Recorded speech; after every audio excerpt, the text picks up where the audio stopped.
E aí, concordância verbal? Vamos nessa? Vem comigo.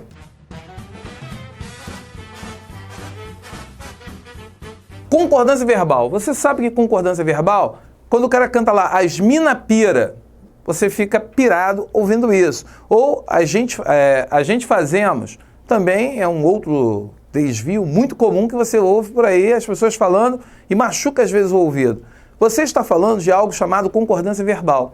Concordância verbal é aquilo que você aprendeu lá com o tia Loló. É que o verbo se flexiona conforme o sujeito. Se o verbo está no plural, o sujeito provavelmente vai estar no plural. Se o verbo está no singular, provavelmente o núcleo do sujeito também vai estar no singular.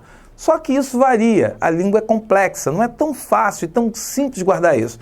Daí eu preparei esse quadrinho aqui para você. Como assim? Eu peguei o caso básico. Qual o caso básico? A multidão gritou. Observe, o verbo está na terceira pessoa do singular porque ele está concordando com quem? Ora, ele está concordando aqui, ó, com o núcleo do sujeito, que é a multidão. Então, veja bem, a multidão é o sujeito e aqui está o núcleo. Então, o verbo está no singular porque está concordando com o núcleo do sujeito, que também está no singular. Se você observar aqui embaixo, a coisa muda. Por que muda? Quando você fala a multidão de fãs, observe, eu posso dizer que a multidão gritou. O verbo gritar aqui, ó, está no singular porque ele está concordando com o núcleo, que é a multidão. Só que eu tenho a opção de concordar no plural com quem? Com fãs. É um caso que você tem o chamado sujeito partitivo, ou aquele sujeito que tem uma locução adjetiva, e você pode concordar o verbo singular ou plural, dependendo com qual ideia você procura destacar ou procura colocar aí em evidência. É um caso básico. Outro que você pode ter dúvida e cai muito em concurso público é esse aqui, né? Fui eu quem derramou suco. Bem, aqui fica meio óbvio, né? Derramei está aqui, ó, primeira pessoa do singular porque está concordando com o pronome eu. Já se eu colocar aqui derramou, o verbo vai estar concordando com o quem. Então, o verbo pode concordar tanto com o antecedente ao quem, quanto com o pronome relativo quem. As duas formas estarão corretas. Agora, eu botei aqui embaixo, em laranjinha, dois casos básicos. Que casos básicos? Isso aqui é tipo de concurso. Quem vai fazer prova aí, toma muito cuidado. Vende-se a casa, vendem-se casas. Observe, tanto nessa primeira frase aqui, quanto na segunda, observe que eu estou usando esse se aqui. Veja que o verbo aqui ficou no singular. E o verbo aqui está no plural, porque, ó, eles estão concordando com quem?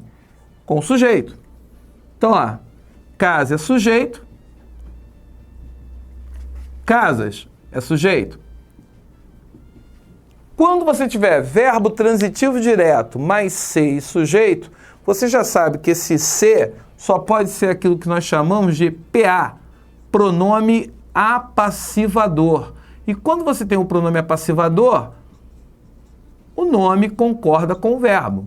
Afinal, trata-se de um sujeito paciente. Mas veja bem, tem que ser verbo transitivo direto mais o ser e nome, para você seguir essa regra. Já aqui, ó, precisa-se de ajuda, precisa-se de pedreiros. Bem, aqui a coisa é diferente, porque observe, quem precisa, precisa de algo, precisa de alguma coisa. Ou seja, o verbo aqui é um verbo transitivo indireto. Então, de ajuda, ele está sendo usado aqui, ó, para servir de objeto indireto. E esse ser? Ora, o ser ele só vai poder desempenhar uma função, que é a função de índice